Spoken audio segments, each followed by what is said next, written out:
Gold hub తాకట్టులో ఉన్న బంగారాన్ని విడిపించి కొనబడును. అదే రోజు ఆన్లైన్ ధరకు కొని డబ్బులు ఇవ్వబడును. నమస్తే, వెల్కమ్ టు మనం టీవీ. నేను మీ ప్రియాంకర. గాజా ఇజ్రాయెల్ యుద్ధం మారణ హోమాన్ని తలపిస్తోంది. దాడులతో వేలాది మంది సామాన్యులు భూస్థాపితమయ్యారు. గుట్టలు గుట్టలుగా శవాలు బయటపడ్డాయి. ఎత్తైన భవనాలు నేలకూలాయి.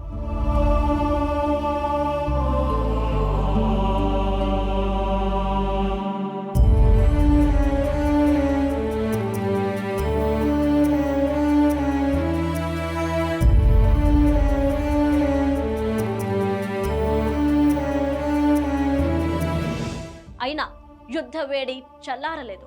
ఈ క్రమంలో ఇండియన్ సెలబ్రిటీస్ పాలస్తీనా ప్రజలు అనుభవిస్తున్న బాధలపై గళమెత్తారు. ఇది యుద్ధం కాదు, మారణ హోమం అంటూ నినదించారు. నెట్టింట పోస్టులతో వేడుకున్నారు. ఆల్ ఐస్ ఆన్ రఫా పేరుతో ట్రెండింగ్ చేస్తున్నారు. జరుగుతున్న పోరు గురించి అవగాహన కల్పించేందుకు దీనిని ఉపయోగిస్తున్నారు.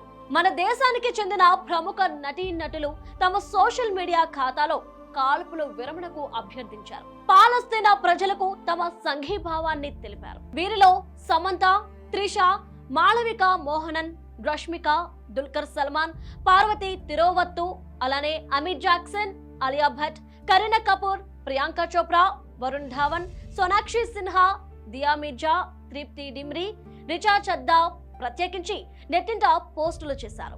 ఇది ఘర్షణ కాదు, యుద్ధం కాదు, మారణ హోమం అంటూ నటి పార్వతి ఆవేదన వ్యక్తం చేశారు. ఒక తల్లిగా రఫాలో పిల్లలు, మరీ ముఖ్యంగా అనాథలు అనుభవిస్తున్న వేదన ఊహకందనిది. మన సమాజం నైతిక మార్గాన్ని అనుసరించడం లేదు. మేం కాల్పుల విరమణను డిమాండ్ చేస్తున్నాం. మౌనంగా ఉండొద్దు. పాలస్తీనా ప్రజలు అనుభవిస్తున్న బాధ నుంచి మన ప్రభుత్వాల దృష్టి మరల్చకుండా చూడాలి. అమాయక ప్రజల హత్యల విషయంలో ఎలాంటి సమర్థింపు ఉండదు అని అమీర్ జాక్సన్ తన ఆవేదనను వెళ్ళగక్కారు. గాజాలో కాల్పుల విరమణకు పిలుపునిస్తూ ఉన్న ఒక పోస్టును సమంత రీషేర్ చేశారు.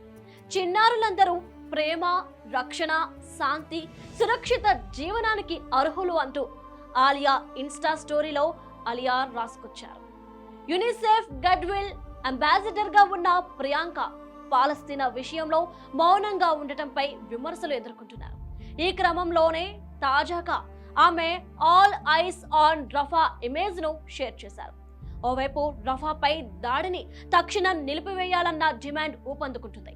మరోవైపు అంతర్జాతీయ న్యాయస్థానం ఆదేశాలను ఇజ్రాయిల్ ఖాతరు చేయడం లేదు. వాస్తవానికి దాడి జరిగిన తల్ అల్ సుల్తాన్ ప్రాంతాన్ని సురక్షిత ప్రాంతంగా ఇజ్రాయెల్లే ప్రకటించింది.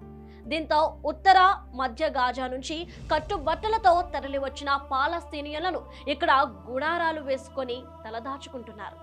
అలాంటి సురక్షిత ప్రాంతంపైనే ఇజ్రాయెల్ దాడి చేసింది. ఒక దశలో సామాన్య పౌరులు మృతి చెందడంపై ఇజ్రాయెల్ ప్రధాని నెతన్యాహు కూడా విచారం వ్యక్తం చేశారు. అయితే ఉగ్రదాడులు అమలు చేస్తున్న ఇద్దరు హమాస్ నేతలు ఈ ప్రాంతంలో నక్కినట్లు తమకు ఖచ్చితమైన సమాచారం వచ్చిందని, దాని ఆధారంగానే దాడి జరిపినట్లు ఇజ్రాయెల్ సైన్యం వెల్లడించింది.